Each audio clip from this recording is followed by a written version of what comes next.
The 89th Texas legislature has recently concluded its regular session, and it's evident that education emerged as a central theme. A slate of potentially transformative bills concerning the state's schools now awaits Governor Greg Abbott's decision, addressing topics from school choice and teacher compensation to student cell phone use in classrooms. Governor Abbott has until June 22nd to sign these bills into law, veto them, or allow them to become law without his signature.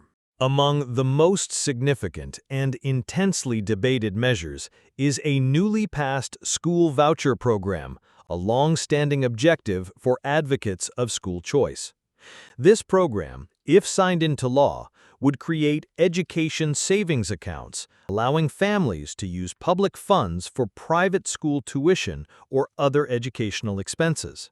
Supporters, with Governor Abbott among them, argue that this initiative empowers parents by providing them with the resources to select the educational setting they deem best for their children. Conversely, the bill encountered robust opposition.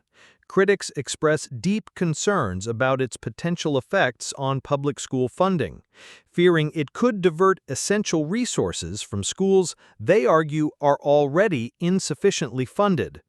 Should it become law, the program is scheduled to launch in late 2026, with an initial state allocation of approximately $1 billion for its first 2 years of operation. Another notable legislative change for Texas schools concerns student cell phone use. Legislators passed a bill mandating that school districts implement policies to restrict student use of personal electronic devices, such as cell phones and smartwatches, throughout the instructional day. School districts will retain some flexibility in the specific methods of implementation, for example, by requiring students to store their devices in designated pouches, lockers, or backpacks. The legislation includes exceptions for students with documented medical necessities or those with specific accommodations outlined in their special education plans. Furthermore, the restrictions will not apply to school-issued devices used for educational purposes. Advocates for the measure contend that it will minimize classroom distractions, enhance academic concentration, and contribute positively to student mental well-being by helping to reduce cyberbullying. The bill, which garnered widespread legislative support, is designed to foster a more concentrated and effective learning atmosphere in schools.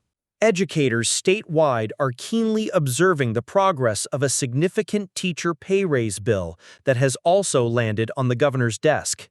This legislation allocates substantial new state funds to boost teacher salaries. A key component is a new retention allotment aimed at rewarding experienced educators for their continued service. The specific raise amounts will vary based on years of experience and district size. For example, in school districts with an enrollment of over 5,000 students, teachers with 3 to 4 years of classroom experience could receive an annual raise of $2,500, while those with 5 or more years of experience could see an increase of $5,000. It's anticipated that smaller districts might offer even more substantial raises to retain their experienced teaching staff. The measure also provides funding for salary increases for other non-administrative school personnel, such as librarians and support staff. Governor Abbott has expressed his support for this measure, calling it part of a significant public education funding increase. These significant education bills are components of a broader state budget totaling approximately $338 billion for the upcoming biennium. Additionally, lawmakers passed a property tax relief package, a measure that could indirectly influence local school funding formulas in the future.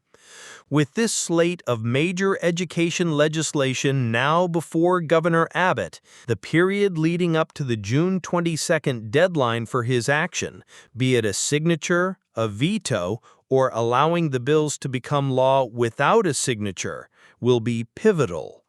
These decisions will shape the educational landscape for students, parents, and educators across Texas for years to come.